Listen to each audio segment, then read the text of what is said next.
Phenol को लिखने के मेरे पास ये 3 तरीके हैं। पेपर में कई बार एमसीक्यू वगैरह में ऐसा लिखा हो तो घबराना मत, ये सब भी फिनॉल के अलग अलग फॉर्म्स हैं। फिनॉल बनाने का जो सबसे पहला मेथड हमारे सामने है वो है क्लोरोबेंजीन से। तो क्लोरोबेंजीन से फिनॉल कैसे बनाओगे? बड़ा ही सिंपल है। करना क्या है भाई, बेंजीन की खोपड़ी पर अगर क्लोरीन लिख जाता है तो इसे हम कहते हैं क्लोरोबेंजीन। इस क्लोरोबेंजीन को अगर हम लोग ट्रीट कर दें किसके साथ?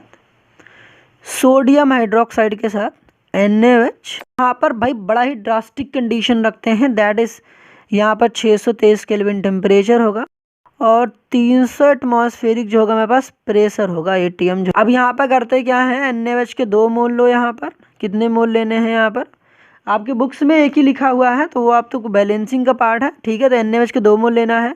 कैसे करोगे? पहले तो यहाँ से एक OH, यहाँ से एक OH, एक H पानी बनकर निकल जाएगा। ये Na और Cl, ये Na और ये रहा Cl। NaCl, Na और Cl तो एक बहुत अच्छे दोस्त हैं, आपको पता ही होगा। तो ये NaCl निकल जाएगा और यहाँ पर बन जाएगा। अब इसे हम कहते हैं सोडियम फेनॉक्साइड। तो फेनॉक्साइड क्या है? तो ये तो सिर्फ सोडियम है। ये जो आपको पूरा पार्ट दिख रहा है ना बेंजीन की खोपड़ी पर O-, सिर्फ इतना पार्ट हम लोग क्या कहते हैं? फेनॉक्साइड पार्ट, ठीक है। तो ये हो गया सोडियम फेनॉक्साइड। ये जो सोडियम फेनॉक्साइड बनता है इसको हम लोग ट्रीट करते हैं किसके साथ? डाइल्यूट एसिड के साथ।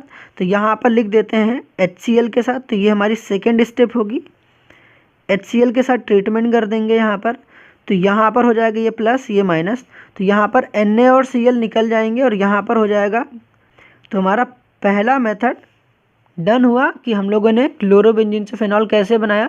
सबसे पहले क्लोरोबेंजीन को ट्रीट किया NaOH के साथ, 623 केल्विन टेम्परेचर, 300 एटमॉस्फेरिक प्रेशर है। और यहाँ पर ये जो बना इसे हम बोलते हैं सोडियम फेनॉक्साइड और इसकी ट्रीटमेंट कर दिया डाइल्यूट एसिड के साथ। तो यहाँ पर क्या हो गया? फिनॉल बन गया। कई बार आपको पेपर में HCl की जगह पर आपको H+ लिखेगा तो घबराना मत। फिनॉल बनाने का दूसरा जो हमारे पास तरीका है वो है बेंजीन सल्फोनिक एसिड से। तो बेंजीन सल्फोनिक एसिड सबसे पहले पता होना चाहिए। अगर बेंजीन की खोपड़ी पर SO3H ग्रुप अटैच हो जाए, इसको हम लोग बोलते हैं सल्फोनिक ग्रुप, इसकी हम लोग रिएक्शंस करा दें NaOH के साथ। अब इतनी बात तो पता है ना कि ये एक एसिड है और ये एक बेस है। एसिड और बेस आपस में रिएक्शंस करेंगे तो ये हो जाएगा Na+ और ये हो जाएगा OH-। तो यहाँ से ये H+ निकल जाएगा और इसके ऊपर हो जाएगा माइनस। तो यहाँ पर होगी acid base reaction, that is neutralisation reaction. तो यहाँ पर बनेगा सॉल्ट। वो सॉल्ट क्या होगा? Let's see. यहाँ पर हो जाएगा प्लस और यहाँ पर हो जाएगा माइनस। यहाँ पर माइनस का H2O निकल गया है तो मैं इसको यहाँ लिख दे रहा हूँ। उसके बाद ये जो हमारे पास बनता है ये हमारे पास सॉल्ट। ये क्या है? ये एक सॉल्ट बना है, ठीक है। इसकी हम लोग ट्रीटमेंट करेंगे फ्यूज्ड NaOH के साथ। फ्यूज्ड NaOH के साथ हम लोग ट्रीटमेंट करेंगे इसकी। तो क्या होने वाला है ध्यान से देखो। ये जो पार्ट दिख रहा है आपको, ये पार्ट NaHSO3, देखो ध्यान से। तो यहाँ पर NaHSO3 तो निकल जाएगा, यहाँ पर बनेगा फिर से सोडियम फेनॉक्साइड।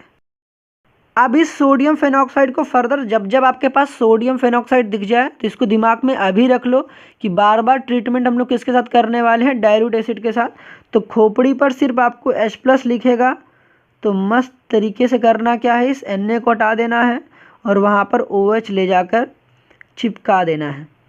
बात क्लियर हो गई? तो इसको हम लोग क्या बोलेंगे? फिनॉल। तो बेंजीन सल्फोनिक एसिड से फिनॉल कैसे बना, बात तो समझ में आ गई होगी। अब इसको हम लोग देखते हैं शॉर्ट फॉर्म। सीधे NCERT ने लिख रखा है, देखो यहाँ पर लिख रखा है SO3H। यहाँ पर हमारे पास फर्स्ट स्टेप में क्या दे रखे हैं उन्होंने? NaOH। और सेकेंड स्टेप क्या दे रखी है? एसिडिफिकेशन। और सीधे करा क्या है यहाँ पर उन लोगों ने फिनॉल बना लिया। इसको भी आराम से याद कर सकते हो, गलत दोनों नहीं है, दोनों सही हैं। जो आपको लगता है याद कर पाओगे वो कर लेना। यहाँ दिख रहा है आपको NaHSO3, देखो ये रहा स्टेप NaHSO3, ऐसे इसको निकाल देना। सोडियम बाईसल्फाइड हम लोग बोलते हैं। ये जो निकला है ना इसको मैं दिखा दे रहा हूँ यहाँ पर NaHSO3। इसको हम लोग बोलते हैं सोडियम बाइसल्फाइड। ठीक है, ये निकल गया है तो ये NaHSO3 और यहाँ पर OH जाकर चिपक जाएगा तो फिनॉल। ये है शॉर्ट तरीका, ये थोड़ा लेंदी तरीका है, जो आपको अच्छा लगे वो इम्प्लीमेंट कर लेना। फिनॉल बनाने की जो तीसरा मेथड हमारे सामने है वो है बेंजीन डाइएजोनियम क्लोराइड से। ये जो बेंजीन डाइएजोनियम क्लोराइड बना है इसको हम लोग करते हैं वार्म वाटर के साथ ट्रीटमेंट या फिर कहते हैं बॉइलिंग वाटर के साथ ट्रीटमेंट, तो बनता है फिनॉल। बड़ा ही सिंपल है, पानी के 2 टुकड़े करने हैं, H+ और OH-। यहाँ से HCl गैस निकल जाएगी, H और Cl गैस निकल जाएगी, प्लस यहाँ पर नाइट्रोजन गैस निकल जाएगी। ये वाला जो नाइट्रोजन जो गैस है ये नाइट्रोजन के फॉर्म में निकल जाएगा और ये जो OH है बेंजीन की खोपड़ी पर चिपक जाएगा तो बन जाएगा अल्टीमेट प्रोडक्ट हमारा फिनॉल। फिनॉल बनाने का जो चौथा और मोस्ट इम्पॉर्टेंट मेथड है वो है क्यूमीन से फिनॉल बनाना। ये इंडस्ट्रियल या फिर यूँ कह दे कॉमर्शियल मेथड है फिनॉल को प्रिपेयर करने की। तो चलो देखते हैं भाई साहब, इतना इम्पॉर्टेंट है तो सबसे पहली जो चीज़ है वो पता होना चाहिए कि आइसोप्रोपाइल क्या होता है, क्योंकि आइसोप्रोपाइल पता हो गया तो समझो आपका काम हो गया।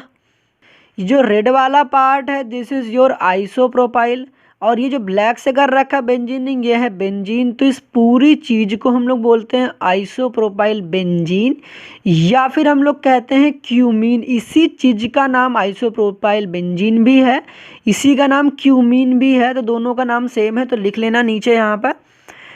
यहाँ पर क्या होता है, सबसे पहले हम लोग कराते हैं इस क्यूमीन का, किसका, ये जो क्यूमीन है इसका हम लोग कराते हैं स्टेप 1 में एरियल ऑक्सीडेशन। ठीक है, होगा क्या, ये जो ऑक्सीजन है इस कार्बन और हाइड्रोजन के बीच में ट्रैप हो जाता है तो यहाँ पर बन जाता है क्यूमीन हाइड्रोपरऑक्साइड। यहाँ पर देखो मेरे पास परऑक्साइड लिंकेज होता है, इस वजह से हम लोग इसको बोलते हैं क्यूमीन हाइड्रोपरऑक्साइड। ये जो हमारे पास आया है क्यूमीन हाइड्रोपरऑक्साइड इसको हम लोग ट्रीट करते हैं डाइल्यूट एसिड के साथ। तो यहाँ पर लिखा रहेगा डाइल्यूट HCl या फिर आपको खोपड़ी पर लिखा रहेगा H+/H2O। करना क्या पता है, ये जो पार्ट है देखो मैं इसको येलो कर दे रहा हूँ, इतना पार्ट तो निकल जाता है। कितना पार्ट, ये पार्ट। यहाँ पर होगा क्या, देखो ये एसीटोन बनकर निकल CH3 C डबल बॉन्ड हो CH3 तो यहाँ पर एसीटोन बनकर निकल जाता है CH3 C डबल बॉन्ड हो CH3 प्लस यहाँ पर बन जाता है ये जो OH ग्रुप बचता है ये आकर यहाँ पर चिपक जाता है तो यहाँ पर ये हो जाता है फिनॉल।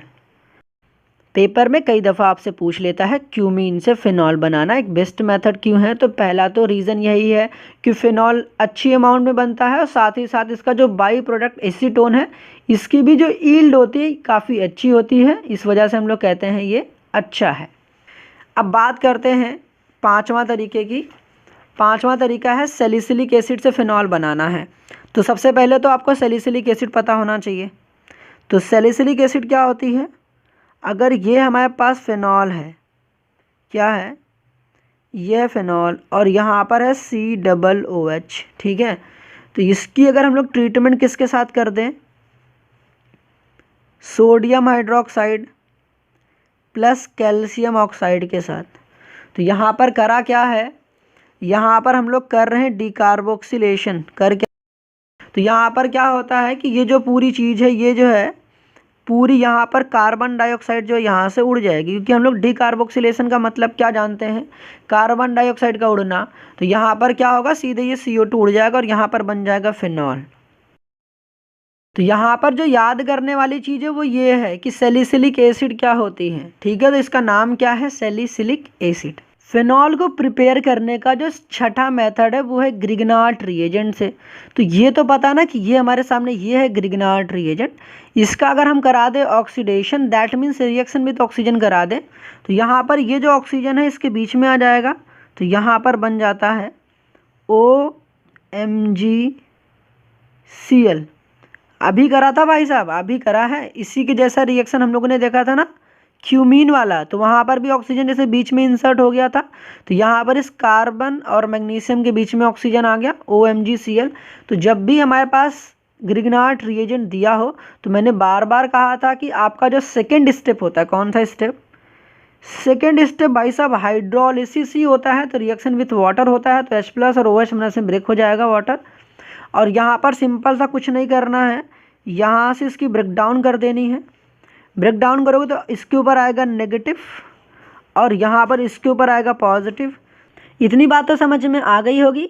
अब पता है कि नेगेटिव को चाहिए पॉजिटिव, तो भाई यहाँ पर बन जाएगा HOMgCl और यहाँ पर बन जाएगा फिनॉल। बाई प्रोडक्ट भी देखना है तो आप देख लो। फिनॉल बनाने का जो 7वां तरीका वो है एनिसोल से। एनिसोल क्या होता है, तो बड़ा ही इम्पॉर्टेंट है भाई। वो क्या है पता है, ये है बेंजीन की खोपड़ी पर OCH3 हो जाए, मतलब मेथॉक्सी बेंजीन हो जाए, तो लिख लेना नाम मेथॉक्सी बेंजीन।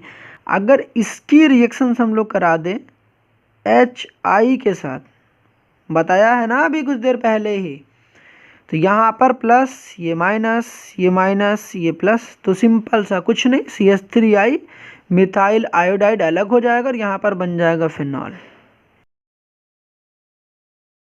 अब बात करना स्टार्ट करते हैं फिनॉल की केमिकल प्रॉपर्टीज़ की, या फिर यूं कह दें केमिकल रिएक्शंस की। तो सिंपल सा काम करना है, हमें ये चेक करना है कि फिनॉल जो होता है एसिडिक कैरेक्टर होल्ड करता है। तो क्या काम करना है कि हमें पता है कि एसिड जो होते हैं एक्टिव मेटल के साथ रिएक्शंस करके हाइड्रोजन गैस लिबरेट करते हैं, क्लास 10th में पढ़ा था। यहाँ पर जो H है वो चला जाएगा और यहाँ पर H की जगह पर Na आ जाएगा, तो बन जाएगा सोडियम फेनॉक्साइड। अभी तक तो बहुत बार बना लिया है सोडियम फेनॉक्साइड। तो पहला तो आपको पता ये होना चाहिए कि फिनॉल और अल्कोहल दोनों ही सोडियम के साथ रिएक्शंस करके हाइड्रोजन गैस लिबरेट करते हैं, ठीक है। बट दूसरी चीज़ क्या है कि जो फिनॉल है NaOH के साथ भी रिएक्शंस करता है, सोडियम कार्बोनेट के साथ भी रिएक्शंस करता है और वाटर के साथ भी रिएक्शंस करता है। अब बात करते हैं फिनॉल के एस्टरिफिकेशन की, या फिर बात करें फिनॉल का एसिटाइलेशन की। तो जो ये हमारे सामने फिनॉल है, तो फिनॉल की रिएक्शंस एक बार हम लोग करा रहे हैं एसिड क्लोराइड के साथ और दूसरी बार हम लोग करा रहे हैं एसिटिक एनहाइड्राइड के साथ। तो आप दोनों में से कोई भी करा सकते हो, दोनों ही इम्पॉर्टेंट है। तो करना कुछ नहीं होता है एस्टरिफिकेशन में, आपके पास जो फिनॉल है उसका H लेना है और यहाँ के से Cl लेना है, यहाँ से Cl लेना है और इसको यहाँ से निकाल देना है और इन दोनों को आपस में चिपका देना है। तो सिंपली क्या बन जाएगा, इसको मैं यहाँ लिख दे रहा हूँ। यहाँ पर एक क्वेश्चन पूछता है कि बताओ जब हम लोग एसिड क्लोराइड के साथ रिएक्शंस कराते हैं तो हम लोग मीडियम जो होता है पिरिडीन या बेस क्यों लेते हैं। तो आपको पता होना चाहिए क्योंकि H और Cl यहाँ पर बाई प्रोडक्ट बना था, तो आपको पता होना चाहिए कि जो हमारे पास ये बाई प्रोडक्ट है वो एसिड है। तो यहाँ पर करते कुछ एसिड को न्यूट्रलाइज करने के लिए हम लोग मीडियम क्या लेते हैं, पिरिडीन लेते हैं। बात समझ में आ गई होगी। जबकि ये एसिटिक एनहाइड्राइड है, यहाँ पर मीडियम हमारे पास एसिड होता है, ठीक, यहाँ पर बेस होता है। अगर केस कौन सा रहेगा एसिड क्लोराइड, तब लेंगे हम लोग पिरिडीन। अब सेकंड वाले में भी कुछ नहीं करना है, सिंपल सा जैसा कि आपने यहाँ कर रखा है इन द सेम में यहाँ भी करना है।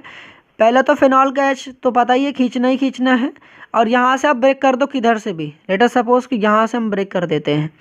हमें पता है इस कार्बन और ऑक्सीजन के बीच का बॉन्ड मैंने ब्रेक कर रखा है, तो ऑक्सीजन के ऊपर आएगा नेगेटिव चार्ज और कार्बन के ऊपर आने वाला है पॉजिटिव चार्ज।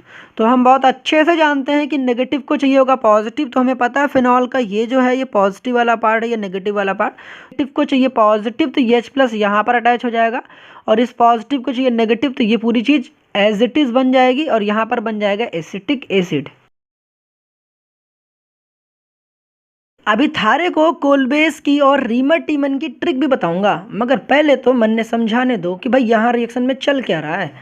पहले देखो हम लोग रीमर टीमन की बात करते हैं। तो यहाँ पर हमें पता है ये फिनॉल है, हमें ये भी पता है कि जो OH है वो ऑर्थो एंड पैरा डायरेक्टिंग है। तो मेरे को मेन फोकस करना ऑर्थो वाले के हाइड्रोजन को। यहाँ Cl था 3 थे, तो यहाँ Cl में एक में खींच ले रहा हूँ Cl, तो यहाँ पर क्या हो जाएगा CH Cl2 हो जाएगा। करना क्या, यहाँ से एक H, यहाँ से एक Cl, HCl बनाकर निकाल देना है। कहाँ लिखोगे इसको, यहाँ लिख देना माइनस का HCl। जो पार्ट बचा है उसको यहाँ पर चिपका दो, तो यहाँ पर क्या आएगा CH Cl2।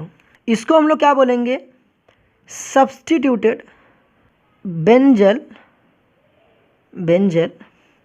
क्लोराइड। ये क्या है, एक इंटरमीडिएट है। क्या है, इंटरमीडिएट। यहाँ तक तो कोई प्रॉब्लम नहीं रही होगी, क्योंकि यहाँ पे देखो पहला तो ये काम तो समझ में आ गया, दूसरा वाला तो समझ में बिल्कुल आसान है भाई। यहाँ पर हमें पता है ये प्लस ये माइनस, ये प्लस ये माइनस। हमें पता है कि ये कार्बोलिक एसिड है, मैंने बार बार कहा कि फिनॉल का दूसरा नाम है कार्बोलिक एसिड। ये एसिड, ये बेस H प्लस और OH माइनस पानी बन के निकल गए, तो माइनस के H2O दिखा दो। यहाँ पर जहाँ पर H था वहाँ पर क्या चिपक गया, Na। तो ये बात तो समझ में आ गई होगी। अब इसके बाद की कहानी समझो। ये जो बना है CHCl2, इस पे मेन फोकस करना। यहाँ पर मैंने इस स्ट्रक्चर को रीड्रॉ कर लिया है ताकि मैं आपको अच्छे से समझा सकूं। अब दो चीज़ दिमाग में रखना, अभी इसी के जैसा मैं एक सिमिलर रिएक्शन आपको और दिखाता हूँ, आपके बुक में ही दिया है, ठीक है। अब यहाँ पर हमें एक बात पता होना चाहिए कि एक Na और एक Cl एक NaCl बनकर निकल जाता है। तो यहाँ Cl 2 हैं, तो मेरे को NaOH भी 2 चाहिए। तो यहाँ पर मैं NaOH को मैं 2 बार लिख दे रहा हूँ। अब समझ में आ गई। चाहता तो मैं 2 यहाँ आगे लगा सकता था, मगर मेरे को पता है कुछ लोग समझ में नहीं आएगा, इसी वजह से मैंने NaOH को 2 बार लिख दिया। अब हमें क्या पता है कि यहाँ जहाँ Cl है वहाँ पर Na और Cl तो निकल जाएंगे, एक Na एक Cl एक NaCl चला गया, ठीक है। इन द सेम में दो Na है, फिर दूसरा भी जो Na और Cl है, फिर दूसरा NaCl निकल जाएगा। टोटल NaCl निकले कितने, 2 NaCl। आप यहाँ पर शॉर्ट में जिसको समझ में आ गया वो लिख लेना माइनस का 2 NaCl, ठीक है। मान 2 NaCl चले जाएंगे। हमें पता है जब दोनों Na चले गए तो 2 OH बचे थे कि नहीं बचे थे। जहाँ पर Cl है वहाँ पर OH लग जाएगा, तो जहाँ पर Cl है वहाँ पर मैं OH लिख के यहाँ दिखा दे रहा हूँ। ये बात तो आपको समझ में आ रही है ना कि मैंने क्या किया है। जहाँ पर देखो दोनों Cl थे वहाँ पे मैंने 2 OH लगा दिए। कैसे लगे, 2 Cl चले गए और 2 OH आ गए। ये सारा काम आप रफ में बहुत फास्टली कर सकते हो, क्योंकि मेरे को यहाँ समझाना है, तो इस वजह से मैं यहाँ आपको लिख के दिखा रहा हूँ। आप रफ में क्या काम करोगे, सीधे इसका स्ट्रक्चर बनाना, दोनों जो Cl है वहाँ 2 OH चिपका देना, सीधे Cl की जगह पर सीधे खट्टे थे हटाना इसको और OH लगा देना। और OH लगाते ही आपको एक बात पता होना चाहिए कि सेम एटम पर अगर 2 OH हो जाए तो अनस्टेबल होता है, यहाँ से पानी बनकर निकल जाता है। तो यहाँ पर क्या हो जाएगा, ये पानी बनकर निकल जाएगा, और यहाँ देखो बन के पानी बनकर निकल गया। तो यहाँ पर क्या हुआ, 2 NaCl गए और माइनस का एक पानी भी चला गया। तो यहाँ पर 2 NaCl गए, एक पानी चला गया। यहाँ पर देखो CHO बन गया, CHO। तो यहाँ पर क्या बनेगा, यहाँ पर आ जाएगा CHO। अब उसके बाद हम लोग को पता है कि बार बार हम लोगों ने करा था यार, जब भी ONA लिखा हो तो हमें क्या करना पड़ता है, इस Na को हटाकर अगर जब भी हमें H लगाना तो इसकी एसिडिफिकेशन करते हैं। जहाँ पर हम लोगों ने देखा था, इसके पहले वाले में भी देखा था, कोल बेस रिएक्शन में एसिडिफिकेशन करानी पड़ती है। तो यहाँ पर भी हम लोगों ने एसिडिफिकेशन कराया है। चाहे आप HCl लिखो या फिर कई बार आपके पेपर में H प्लस लिखा मिलेगा, तो आप घबराना। देखो Na और Cl चले गए, जहाँ पर Na था वहाँ पर H चला जाएगा, या सिंपली कह दो Na कटा के H लगा दो। तो लास्ट स्टेप में हम लोगों ने एसिडिफिकेशन करा और यहाँ पर क्या बन गया, CHO, जिसको हम लोग कहते हैं क्या, ये है सैलिसिल एल्डिहाइड।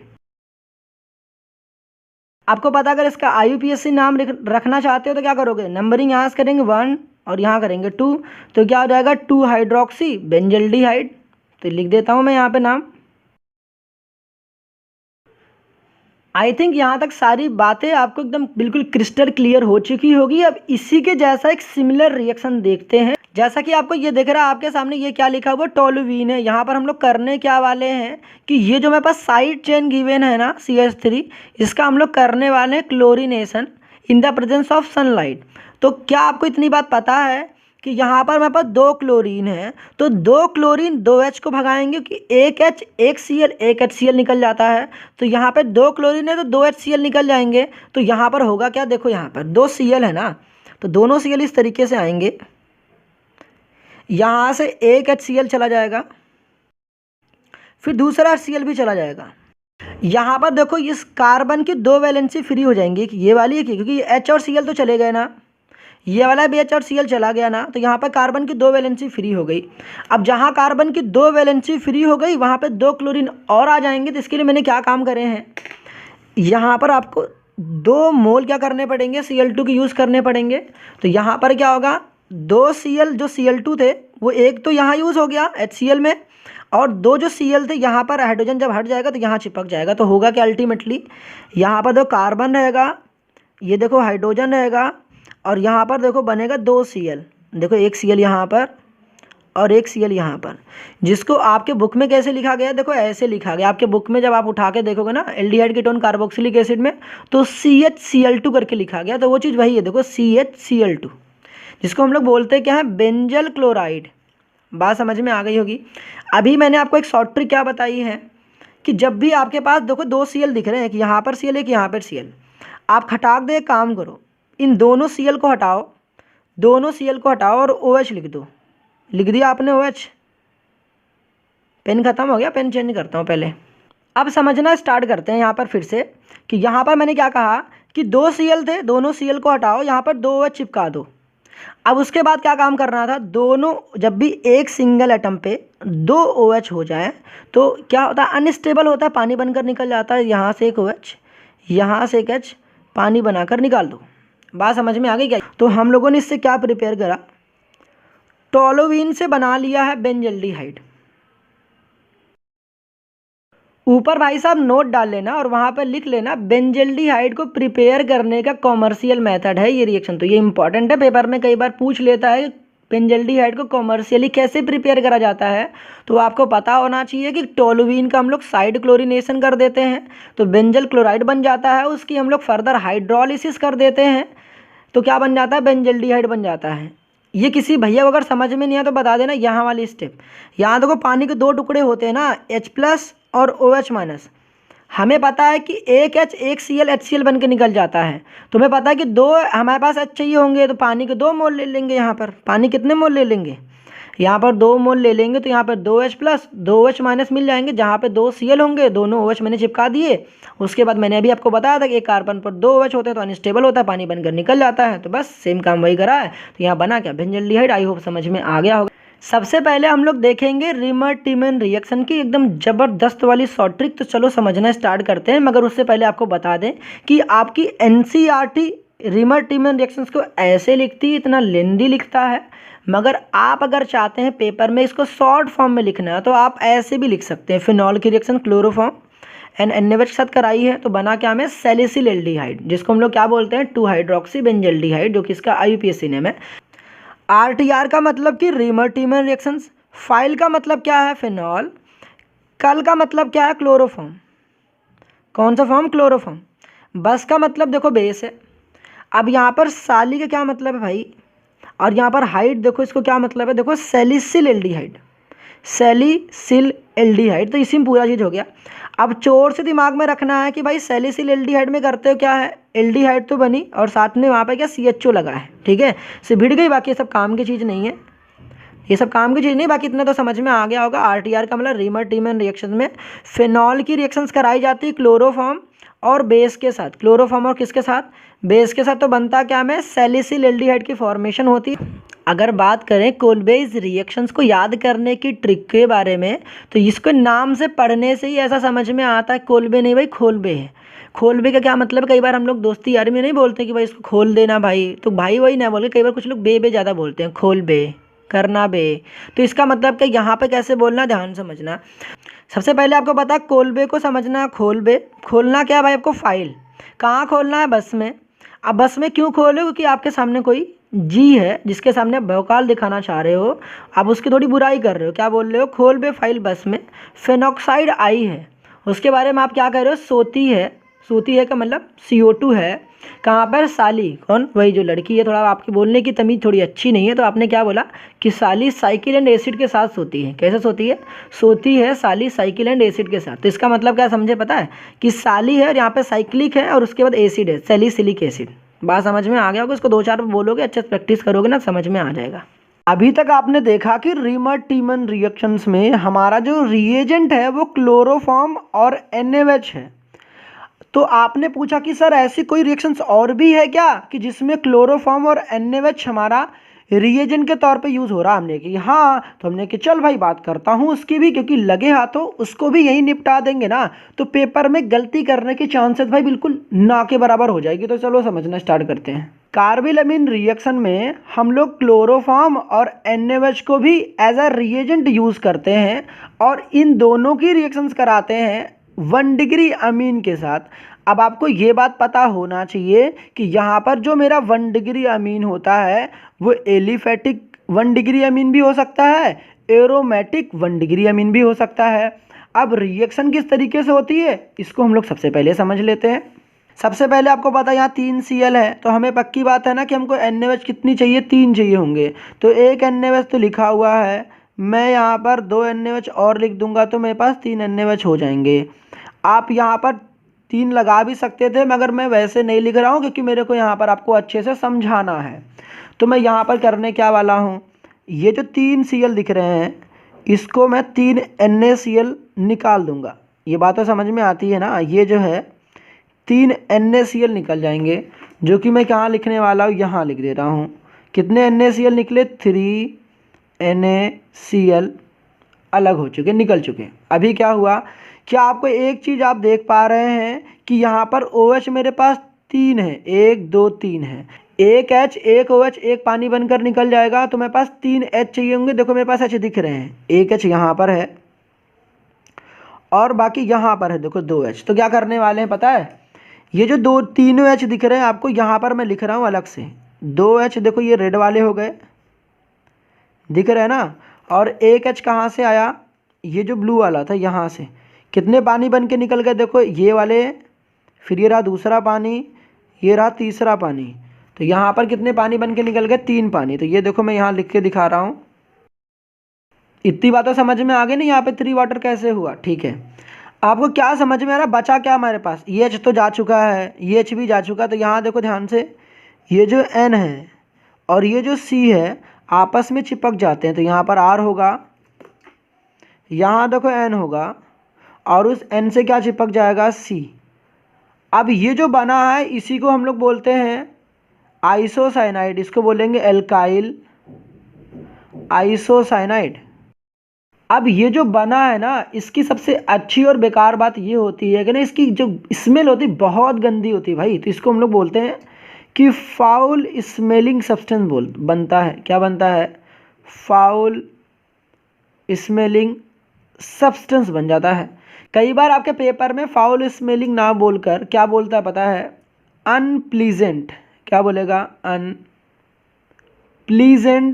स्मेलिंग कंपाउंड बन रहा है। अच्छा ये भी नहीं बोलता तो कहेगा अच्छा बैड स्मेलिंग कंपाउंड। क्या बोलेगा, बैड स्मेलिंग। तो भाई इतनी तो अंग्रेजी समझ में आती ही होगी कि उनका कहने का तात्पर्य क्या है। ठीक है, तो आपको चाहे बैड स्मेलिंग बोलता है, चाहे अनप्लीजेंट बोलता है, चाहे फाउल स्मेलिंग बोलता है, बात एक ही है। अब इतनी बातों समझ में आ गई होगी ना कि ये रिएक्शन खास क्यों है, क्योंकि यहाँ पे जो हमें मेन प्रोडक्ट मिलता है वो एल्काइल आइसोसाइनाइड मिलता है, जो कि फाउल स्मेलिंग होता है, और इस वजह से ये रिएक्शन खास हो जाती है। और ये रिएक्शन देता भी कौन है, सिर्फ 1 डिग्री अमीन देते हैं। इसी बात को मैं यहाँ बहुत अच्छे से लिख देता हूँ। अभी तक जितनी बातें मैंने आपको समझाई है सब कुछ मैंने यहाँ पर बिल्कुल अच्छे तरीके से लिखकर आपके सामने प्रेजेंट कर दिया है। ठीक है, दूसरी बात आपको पता ये होना चाहिए कि जो ये एल्काइल आइसोसाइनाइड होता है, इसी आइसोसाइनाइड को ही हम लोग कार्बिल अमीन के नाम से जानते हैं। अब यहाँ पर कुछ रिएक्शन देख लेते हैं। अगर पेपर में आपको कभी भी इस टाइप के कंपाउंड देता है, सामने लिखा गया हो क्लोरोफॉर्म और NaOH, सबसे पहले आपको फोकस इसी चीज़ पे करना है कि यार 1 डिग्री अमीन है कि नहीं। यार 1 डिग्री अमीन को पहचानना बड़ा आसान है। आपको सिर्फ NH2 दिख जाए तो समझ जाना कि 1 डिग्री अमीन है। अभी तक हम लोगों ने इस रिएक्शन में ये समझा कि जो NH2 होता है किस में कन्वर्ट हो जाता है, NC में। तो यहाँ पर आपको पता है कि NH2 सब जगह लिखा गया है, तो इसका मतलब है कि ये सब तो 1 डिग्री अमीन है। अब यहाँ पे करना क्या, जैसे लिया गया है क्लोरोफॉर्म और NaOH और सामने क्या लिख दिया गया है 1 डिग्री अमीन, तो और हीटिंग है, तो करना क्या है, NH2 को पकड़ो भाई, किस में कन्वर्ट कर देना, NC में। बस हो गई रिएक्शन। तो मैं इस चीज़ को यहाँ पे लिख दे रहा हूँ। ठीक है,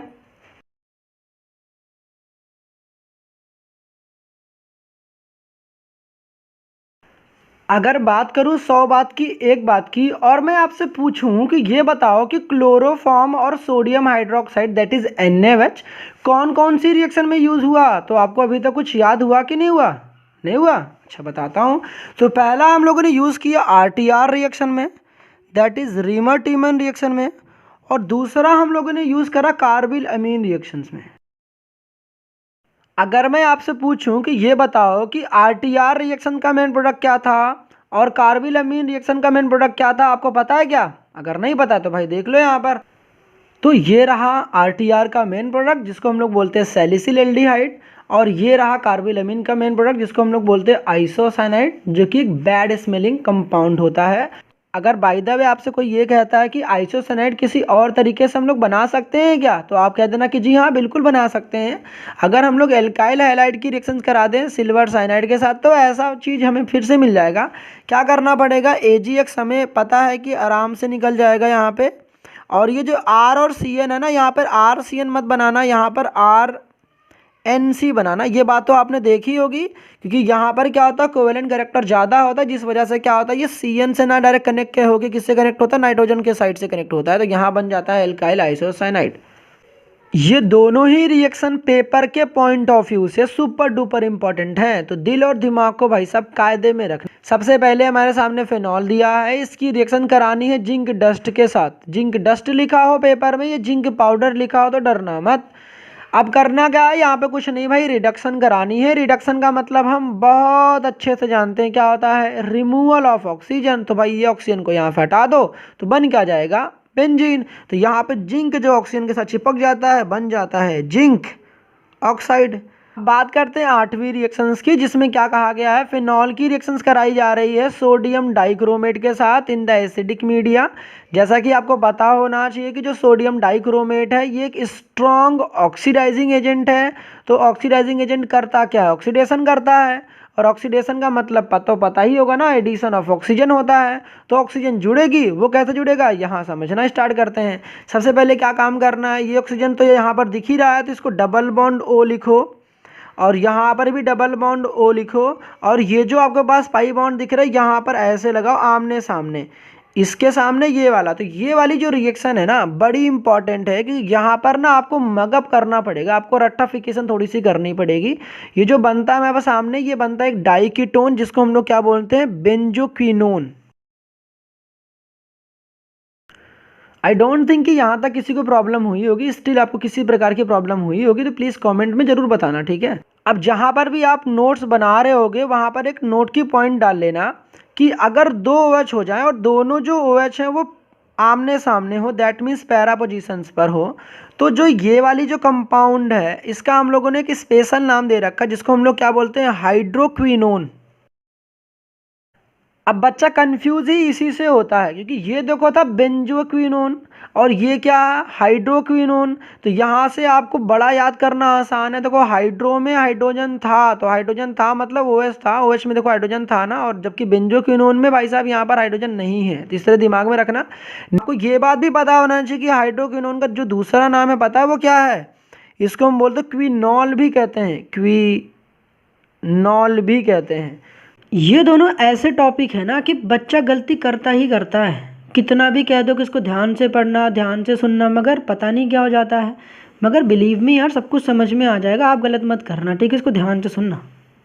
सबसे पहले हम लोग बात कर लेते हैं ब्रोमिनेशन ऑफ फिनॉल की। जैसा कि आपको पता है ये हमारे सामने फिनॉल है, और मैंने आपको पहले भी बताया था कि अगर बेंजीन रिंग से डायरेक्टली कोई फर्स्ट एटम जो होता है कनेक्टेड होता है, उसके पास अगर लोन पेयर होता है तो हम कहते हैं कि वो जो ग्रुप होगा वो ऑर्थो एंड पैरा डायरेक्टिंग होगा। तो जो OH है ये ortho and para directing group है, ये होता है पैरा, ये दोनों कैसी होती हैं, ऑर्थो। इतनी बात अभी तक तो समझ में आ चुकी होगी। अब ब्रोमिनेशन ऑफ फिनॉल का मतलब हो गया रिएक्शन विथ ब्रोमीन, तो Br2 का मतलब हो गया ब्रोमीन। अब जैसा कि आप रिएक्शन जब भी कराने जाओगे तो सबसे पहली चीज़ क्या दिमाग में रखोगे कि आप ब्रोमिनेशन ऑफ फिनॉल कराने जा रहे हो तो आप मीडियम ज़रूर चेक करोगे। तो मीडियम मेरे पास क्या है, वाटर। वाटर कैसा मीडियम है, पोलर। अब पेपर में आपको ब्रोमीन वाटर ना लिखकर कई बार Br2 के सबस्क्रिप्ट में AQ लिखता है। AQ का मतलब एक्वस, हो सकता है कई बार सीधे ब्रोमीन वाटर लिख दिया हो। हमें ये समझ में आना चाहिए कि इन सब का मतलब एक ही है, कि जो भी हमारे पास ये जो Br2 है एक बार ऑर्थो पोजीशन पर जाता है, एक बार इस वाले ऑर्थो पे भी जाता है और एक बार पैरा पे भी जाता है। तो होता क्या है, ये H और Br आपस में इस तरीके से कंबाइन होते हैं और निकल जाते हैं। फिर इन द सेम में यहाँ पर भी H और Br आपस में कंबाइन होते हैं और निकल जाते हैं, और इन द सेम में यहाँ पे भी H और Br आपस में कंबाइन होते हैं और यहाँ से निकल जाते हैं। तो HBr तो चला गया यहाँ से, जहाँ पर एच था वहाँ पर क्या आ जाता है, बी आर आ जाता है। इन द सेम में या जहाँ पर एच था वहाँ पर क्या आ जाता है, बी आर, जहाँ पर एच था वहाँ पर क्या आ जाता है, बी आर। तो बी आर टू हमने कितने यूज़ किए, देखो एक बी आर टू यहाँ पर, एक बी आर टू यहाँ पर, एक बी आर टू यहाँ पर, तो टोटल हम लोगों ने 3 जो है ब्रोमीन मॉलिक्यूल का यूज़ करा। यहाँ पर क्या होता है कि सारे के सारे ऑर्थो एंड सारे के सारे पैरा जो पोजीशंस होते हैं वो ऑक्यूपाई कर लिए जाते हैं ब्रोमीन के थ्रू। तो यहाँ पर हमें क्या मिलेगा, आपको पता है एक एच बी आर, दूसरा एच बी आर, ये रहा तीसरा एच बी आर रहा। तो यहाँ पर हम लिखेंगे 3HBr। बात समझ में आ गई। आपको बैलेंसिंग करनी है तो यहाँ पर आप 3 लगा सकते हो। तो यहाँ पर हमने 3 ब्रोमीन मॉलिक्यूल का यूज़ करा है। तो मेरे पास ट्राई सब्स्टिट्यूटेड प्रोडक्ट की फॉर्मेशन हुई है। प्रोडक्ट का नाम क्या है, 2,4,6 ट्राईब्रोमोफिनॉल। ये जो प्रोडक्ट है ये होता है वाइट प्रेसिपिटेट, इसलिए ये रिएक्शन हो जाती है बड़ी इंपॉर्टेंट। तो इसको दिमाग में रख लेना, ब्रोमीन वाटर टेस्ट करते हैं फिनॉल का। ब्रोमीन की रिएक्शंस कराएंगे फिनॉल के साथ ही, मगर इस बार मीडियम हम लोग कौन सा ले रहे हैं, नॉन पोलर। अगर नॉन पोलर मीडियम लेते हैं तो हमारे पास सिर्फ मोनो सब्स्टिट्यूटेड प्रोडक्ट की फॉर्मेशन होती है। मतलब कि एक बार ब्रोमीन ऑर्थो पोजीशन पर जुड़ता है और एक बार ब्रोमीन जो होता है पैरा पोजीशंस पर जाकर जुड़ जाता है। जैसा कि आपको पता है ये हमारे पास एक पैरा प्रोडक्ट है, तो ये हमारे पास मेजर है। इसका नाम क्या होगा मैं इसको भी लिख दे रहा हूँ यहाँ पर।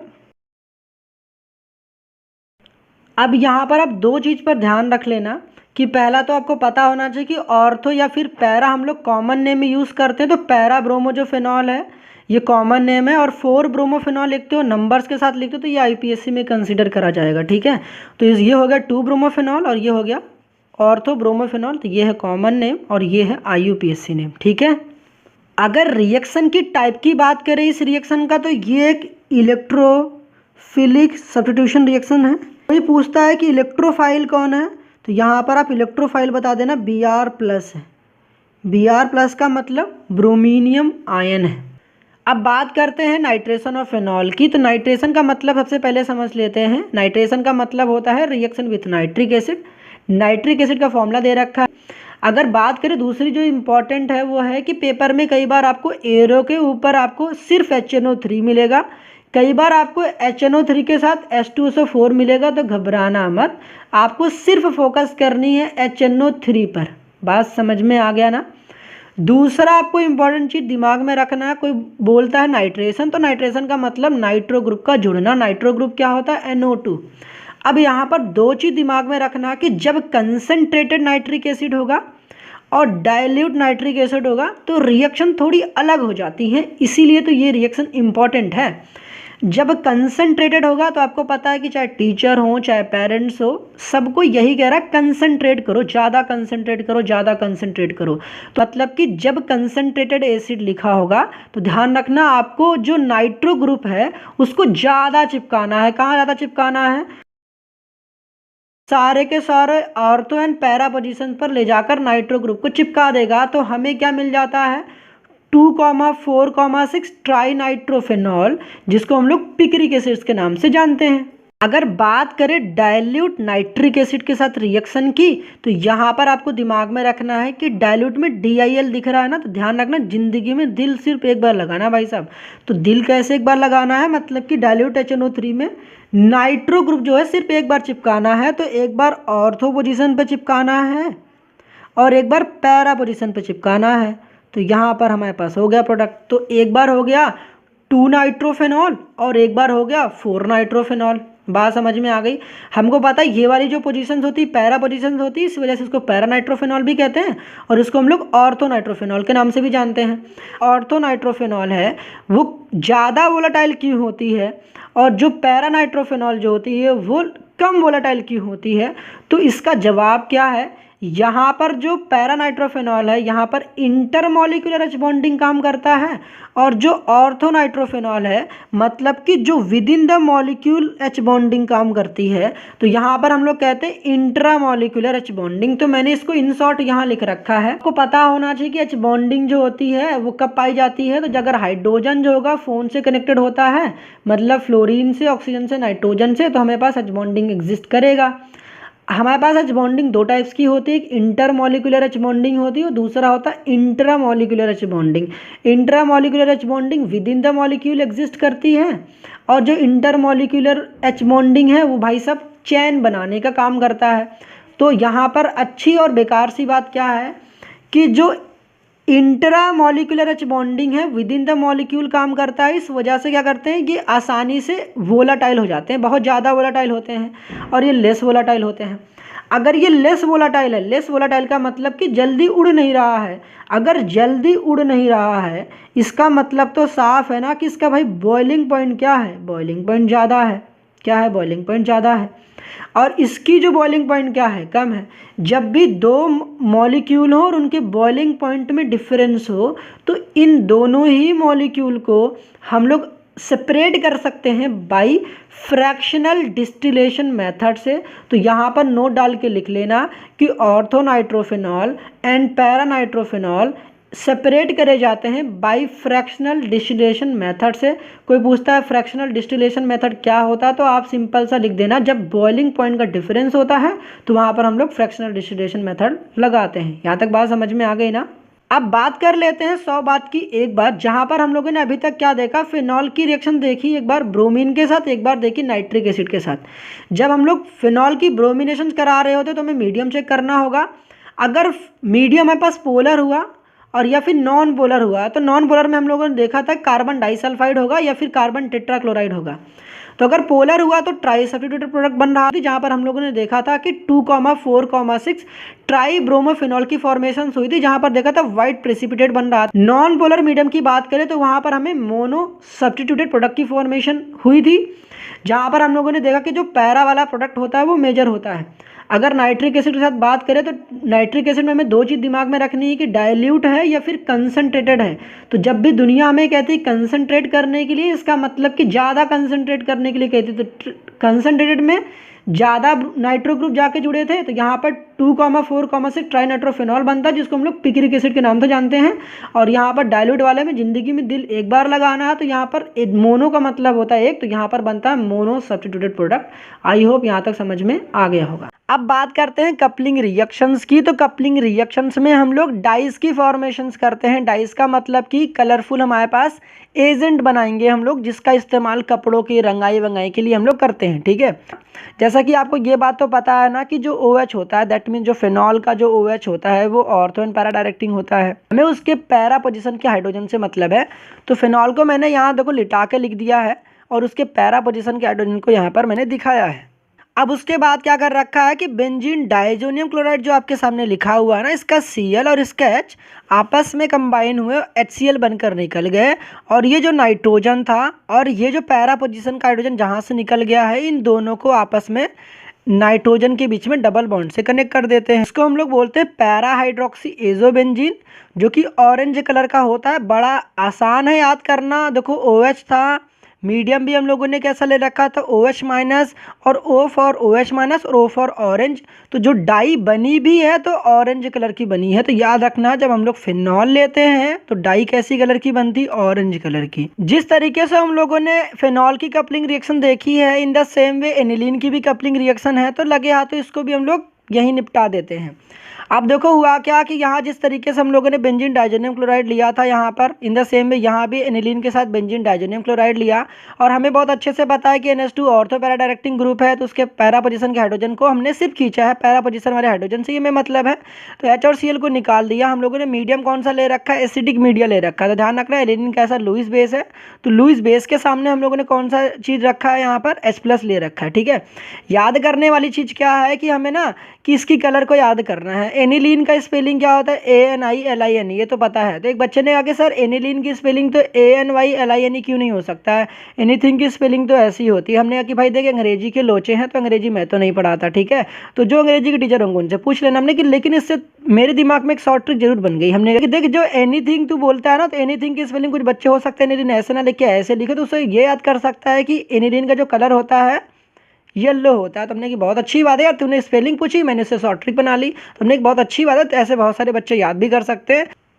अब यहाँ जो कंपाउंड बनने वाला वो तो बड़ा आसान है बताना, क्योंकि यहाँ पर भाई पैरा पोजीशन पर अमीनो है तो पैरा अमीनो हो जाएगा और ये हो जाएगा पूरी एजोबेंजीन, ठीक है। तो जो कलर होगी कैसी होगी? येलो। आई होप यहाँ तक बात समझ में आ गई होगी। स्टिल कोई डाउट होता है तो कमेंट सेक्शन में बिल्कुल बता देना, ठीक है। अब बात कर लेते हैं प्रिपरेशन ऑफ ईथर की। तो ईथर की शकल सूरत तो आपको पता ही होगी, कुछ इस तरीके से दिखाई देता है। हम लोग सीधे काम की बात करना स्टार्ट करते हैं यहाँ पर। तो हमारे सामने लिखा हुआ है ethyl alcohol that is ethanol, हम लोगों ने कई बार जिक्र कर रखा है। इसकी रिएक्शंस हम लोग करा रहे हैं कॉन्क H2SO4 के साथ। Temperature is very very important. तो यहाँ पर टेम्परेचर हम लोगों ने ले रखा है 413 kelvin temperature, that is 140 degree Celsius. अब यहाँ पर क्या होता है कि जो भी हम लोग एल्कोहल लेते हैं उसके 2 मोल लेते हैं, 2 मोल लेना है, पानी बनाकर निकाल देना है। ऐसा क्यों करा?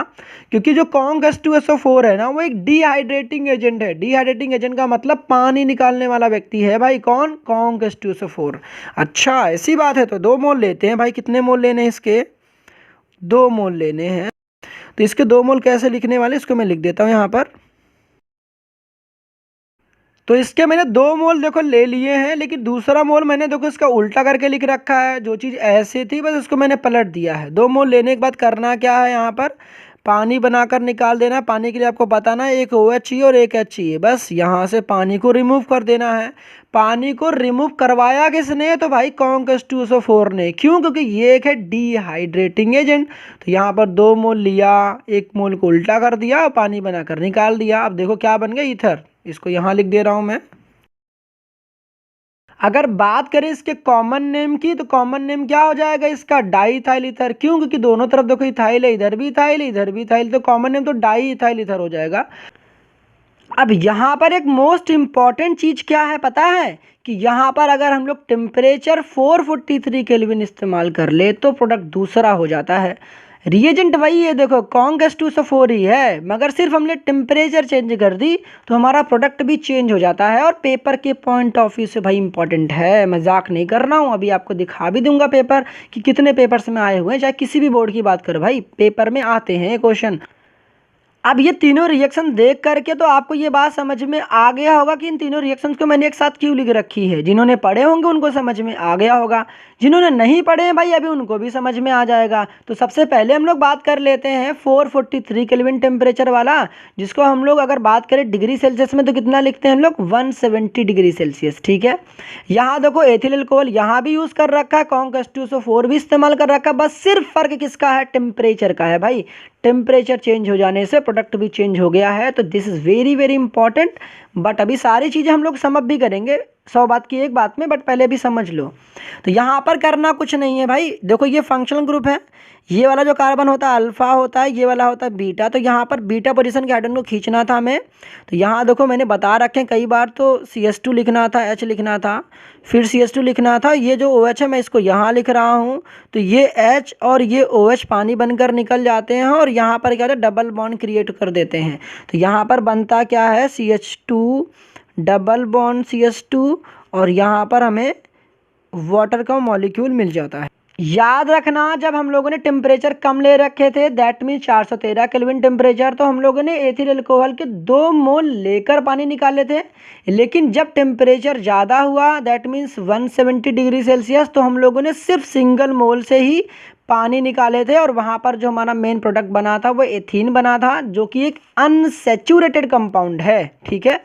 अब सेम काम यहाँ पर भी भाई होता है। अगर आप एल्कोहलिक KOH इस्तेमाल करते हो या फिर NaOH इस्तेमाल करते हो, पेपर में कई बार ऐसा भी लिखा आ सकता है, तो सेम काम करना है। ये जो Cl है और बीटा पोजीशन का हाइड्रोजन इस्तेमाल करना है, तो CH2 लिखो, यहाँ पर H लिखो, फिर यहाँ भी CH2 लिखो, यहाँ Cl लिखो, H और Cl को यहाँ से निकाल दो और यहाँ भी प्रोडक्ट क्या बन जाएगा? CH2 डबल बॉन्ड CH2 और यहाँ पर हमें क्या मिल जाएगा, HCl। जहाँ पर हम लोगों ने देखा था सेटजेफ रूल देखा था, बीटा एलिमिनेशन की बात करी थी ना, तो वो वही वाली रिएक्शन है, ऑलरेडी मैंने बता रखी, यहाँ पर दोबारा इसलिए बता दिया रिकॉल हो जाए आपको। इन द सेम वे अगर हम लोग बात करें टर्सरी ब्यूटाइल अल्कोहल की, तो यहाँ पर भी कुछ नहीं करना है भाई, आपको ये OH लेना है। आपको पता है ये अल्फा कार्बन है और ये बीटा कार्बन है, तो इसके एक हाइड्रोजन को खींचना है और इसका एक OH लेना है और पानी बनाकर निकाल देना है। प्रोडक्ट कैसा दिखेगा तो मैं यहाँ पर लिख रहा हूँ। इतनी बात तो समझ में आ ही गई होगी।